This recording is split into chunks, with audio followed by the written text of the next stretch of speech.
president for 6 years. And after this week's prayer breakfast, it all came together. It finally made sense to me. Barack Obama is comfortable with extremism. He's okay with it. He's nonplussed. It's part of what happens. It explains why he goes golfing within minutes of announcing the beheading of an American. It explains why he didn't join 40 world leaders in France to denounce Islamic terrorism. It explains why he doesn't attend certain funerals, why he does nothing about the wholesale slaughter of Christians in the Middle East, or the raping, beheading, crucifying, and burying alive of children there. Why he doesn't get excited about people who cross his red lines. And it explains why he so easily pivots to health care after announcing the burning alive of a coalition pilot. But back to the prayer breakfast. Take a look at this. And lest we get on our high horse and think this is unique to some other place, remember that during the Crusades and the Inquisition, people committed terrible deeds in the name of Christ. So this is not unique to one group or one religion. There is a tendency in us, a sinful tendency that can pervert and distort our faith. You know, the president's comments didn't make sense to a lot of people, including Joe Scarborough. You almost have to ask the question, where did he go to church? Where would he get such ideas from? You know, Joe, I'm so glad you asked that question. It took me back to this man whose church the president attended. No, no, no, not God bless America, God damn America, that's in the Bible for killing innocent people. Of course, that's a famous Reverend Jeremiah Wright, in whose pew the president sat for 2 decades. And what was that other thing? Get off our high horse? Are Americans on a high horse because we condemn the jihad of Islamic terrorists? Are you saying it's our turn? That we have it coming? Or that by pointing out centuries-old wrongdoing, you excuse the slaughter of innocents today? Mr. President, what's most interesting is that with the Crusaders, you so easily identify them as Christians. Why is it so hard for you to identify today's jihadi terrorists as Muslim? Throw a rock at Christians? No problem. But never speak of Islamic terrorists. Mr. President, aside from the obvious that was then and this is now, the Quran is interpreted by some as demanding jihad, the taxing or killing of non-believers, and a worldwide caliphate.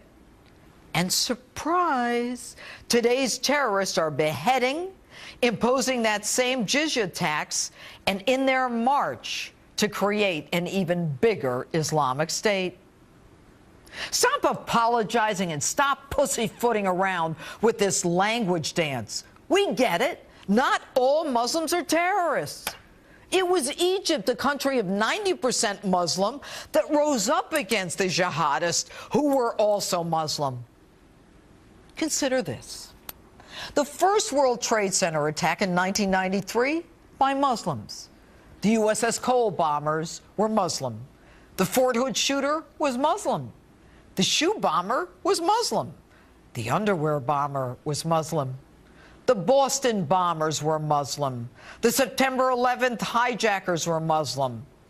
Mr. President, please identify what other violence is being committed against Americans in the name of any other religion.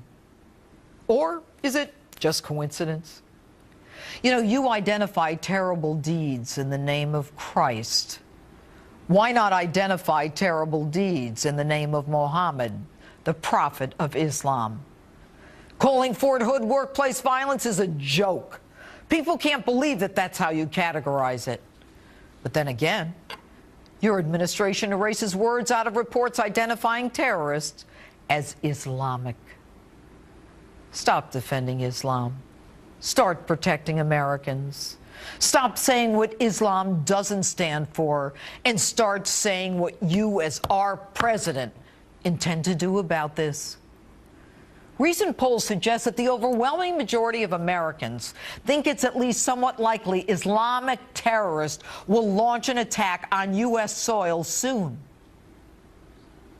But I believe you are so comfortable with extremism that you've lost an understanding of the danger to Americans. You boast a security policy of strategic patience. What are you waiting for? While you wait, they keep winning and Iran gets closer to nuclear enrichment. All the while, you open our borders, reduce our military, and criticize Americans and America at the UN and in Cairo. If nothing more, you're consistent. Extremism is just a part of life. But the danger, your nonchalant attitude, puts our entire nation in jeopardy. Just this week, your FBI director said that there were open cases looking into individuals who may be connected to ISIS in virtually every state but Alaska. In any given situation in history, people look to a leader when they are concerned. Your actions, your statements, your personal behavior suggest that none of this is a big deal. Even ISIS sees that Americans seem desensitized to beheadings. And so they move to the almost unimaginable, burning someone alive. Mr. President, Americans are angry and frightened. The impact on us is enormous. For many, the fear is overwhelming. I hate to think that the only solution that we have is to look forward to a real leader in 2016. And God, I hope it won't be too late.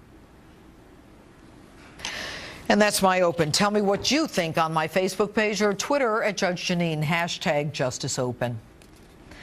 The outrage, though, continues over the comments President Obama made at that national prayer breakfast this week. Our commander-in-chief's ISIS Christian comparison drawing anger from religious leaders across the country. One of those leaders joins me now. He is the pastor John Hagee, the founder of the Cornerstone Church and the author of 38 books, his latest, 4 Blood Moons, on the New York Times bestseller list for 22 weeks. Good evening, Pastor. Your reaction to this week's prayer breakfast. Judge, it's a pleasure to be with you. My reaction to the president's remarks are very direct and simple. One, everything that he said about the Crusades and the Spanish Inquisition are true. The Crusades happened in the 1200s, and they were called the Dark Ages. There were 7 Crusades in which the Crusaders marched from Europe into Jerusalem to kill the Jewish people. They put the sword at the throats of the Jewish people with a message of convert or die. The Spanish Inquisition was equally a story of horror. In the book, The Anguish of the Jews, Father Flannery describes how that thousands of Jews, at the direction of the inquisitors, were burned at the stake. Others were put on the torture rack. These were people that were eventually kicked out of Spain by King Ferdinand and Queen Isabella. So yes, horrible things have been done beneath the sign of the cross, and in this case, uniquely to the Jewish people. But why did the President of the United States take such pleasure in presenting such horrible facts of the past in the present? It's like comparing a fresh apple with a 1,000-year-old orange. America does not need a history teacher to tell us about ancient history. We need a commander-in-chief who is willing to declare that Islam, radical Islam, has as its intention to take down the free world. Pastor, that ISIS is evil. Why do you think that our commander-in-chief is reluctant to identify just what you said? I think is reluctant to identify because he has announced that ISIS is dead. They're the junior varsity. They're not the Lakers. He has belittled them. He has repeatedly said the problem is over, when in fact the problem is becoming more exaggerated and more detrimental to the free world by the day. We have the king of Jordan coming to America asking for help. Why can't we have an FDR moment? The Lend-Lease program of FDR with Europe was giving them ships and planes and bombs and guns. Why can't we give bombs and guns and fuel to Jordan and let them fight ISIS? Why not arm the Kurds? The Kurds are pro-American. Yep. They want to fight. They are good fighters. Why not arm them directly instead of indirectly through Baghdad? If we would put those two together with just a little American help, ISIS would be on the run. But right now, we live in a world where America is a mockery. Our foreign policy is a disaster. Our friends don't trust us, and our enemies don't fear us. Pastor, quickly, how does Israel, our ally in the Middle East, survive when our president continues to negotiate with Iran over nuclear enrichment? The way that Israel survives is the way they always have. In the final analysis, they know they have to depend on themselves, because when push comes to shove, the nations of the world have never come to their aid. But I can say that Israel is fully prepared to defend themselves. When they say never again, they mean never again. They are not going to go like sheep to a slaughter a second time. They are going to defend themselves with an IDF that's fully trained, fully equipped, and they are ready to go. All right. Pastor John Hagee, thanks so much for being with us this evening. Thank you, Judge. All right. And, of course, the debate continues over America's strategy against ISIS, with the administration saying they're doing what needs to be done and their detractors saying we're losing the war. Take a listen. Nobody's letting off the gas. We're going to continue to put pressure on ISIL, regardless of these barbaric acts. What these acts do, however, I mean, they bring into stark relief just how despicable these people are. I hope this heinous crime finally leads us to put in place what thus far has been lacking, a comprehensive strategy to achieve the President's stated goal to degrade and destroy ISIL. Let there be no doubt, we still do not have a viable strategy to counter ISIL, and if you're not winning in war, you are losing. All right, and with me now is military strategist and Fox News contributor Colonel David Hunt. Good evening, Colonel. Hi. Look, we started airstrikes in September. All right, they're winning and we're losing. What does it take for America to win this war? We've got to unite the American people behind whatever we're trying to do. We haven't done that yet. There's no feeling in this country that we're actually at war. It's not in the press, not talking about it much. We're going to have to lead. We don't have any of that right now. We've got disparate countries, not very little on the ground. We've got only a couple of countries helping us in the air. I'm going to interrupt you. Sure. They've got 40,000. Jordan alone has 88,000. We've got the Kurds. We've got the Iraqi military. We've got, albeit 3,000 Americans on the ground. There's all kinds of support. UAE back in today. Why is this so hard? The armies you're talking about are not very good. Without our help, without us on the ground, without us doing logistics and intelligence and command and control, it can't be done. All right, so you're saying that we don't have the will. Is that what you're saying? Clearly we don't have the will, because this will take probably 10 to 20,000 American soldiers back in order to do this, and massive airstrikes. So the point I'm making is we have to lead, because the countries you're talking about have got large armies like Jordan, but they're not capable. They can't do any of this without our help. All right, I want you to look at a map because apparently ISIS isn't fighting a conventional war of what's called a war of position. And what we have here are these concentric circles. Why don't you explain to us what this is, what's going on over there? Yeah, this is a Sunni-led, these are very smart and deadly generals that are leading this.